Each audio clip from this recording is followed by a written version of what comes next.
Have you ever had a situation where you suddenly had a lot less time to present your pitch or message or presentation than you thought you did?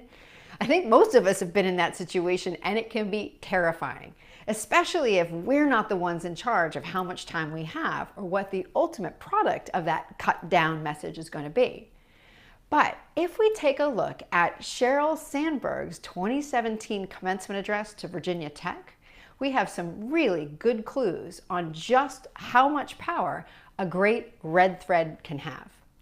I'm Tamsen Webster of tamsenwebster.com, and this is Find the Red Thread.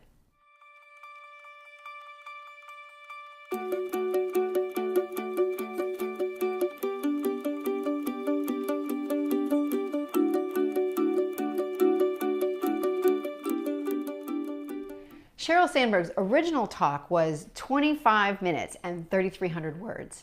And then an editor, not her editor, but CNBC's video editor, comes in and cuts it down to 2 minutes and 195 words.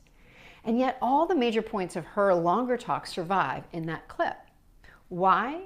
Because she managed to hit, in the right order, all the pieces of the red thread. She's not a client. She didn't work with me and use the red thread method to build this talk, but it does show that when those elements are there, it makes the talk understandable to anybody in any amount of time. So let's take a look at the clip. You can go watch the longer thing later, but the clip itself is really interesting because right out of the gate, we hear the goal statement. And remember, the goal statement is not the speaker's goal. It's a statement by the speaker to the audience about what the audience will get, what goal they can achieve by listening to her talk. And what she says is that she spent the last 2 years studying resilience. So the topic is resilience, so we, the audience, know that it's going to be about that. And the fact that she's studying it tells us there's going to be lessons learned. So clearly by implication here is we're going to learn from Sheryl Sandberg what she learned about resilience. How can I learn about resilience from you?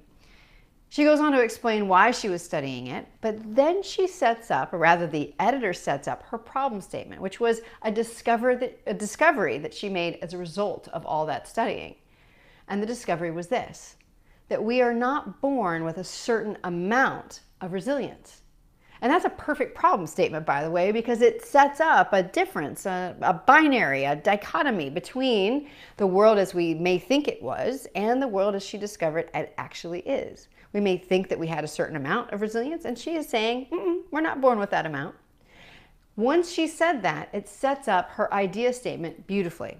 So what's her idea statement? It comes right after where she says, it's a muscle. Resilience is a muscle, which means we can build it, she explains.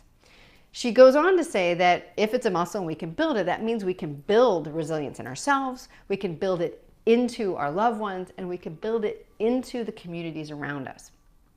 And if you're wondering why those pieces were included, it's because the clip editor knew that we were trying to get to, or she needed us to get to, the change that the talk is really all about. And the change the talk is really all about is this concept that Sheryl calls collective resilience. She wants everyone at that commencement to think about how they can do their own part to build collective resilience. So that's the change. She gives some specific actions for that. And then she closes out, or the clip closes out, with a wonderful call to emotion that says, let's go beyond just looking at how do we overcome things and start to find the joy and the gratitude and the love in the world around us. It's a beautiful call to action and a call to emotion, as I like to say, at the end of the talk. So what's the lesson for you from all of this? Well, the lesson from you is that if you have a talk or a message or a pitch that you are trying to build it up from these statements, this goal statement, problem, idea, change, and specific actions. Because if you do that, then you can expand from those statements to a larger, longer talk or presentation. Also means that if you're caught by surprise and you suddenly have to shrink it, you can without losing any of the intellectual or emotional importance or rigor of the message that you're trying to get across. Now that, I think, is a pretty powerful tool, and that's why I want you to find your red thread. So go to findyourredthread.com, and there you'll find a red thread worksheet, something you can download to start working on building your own red thread.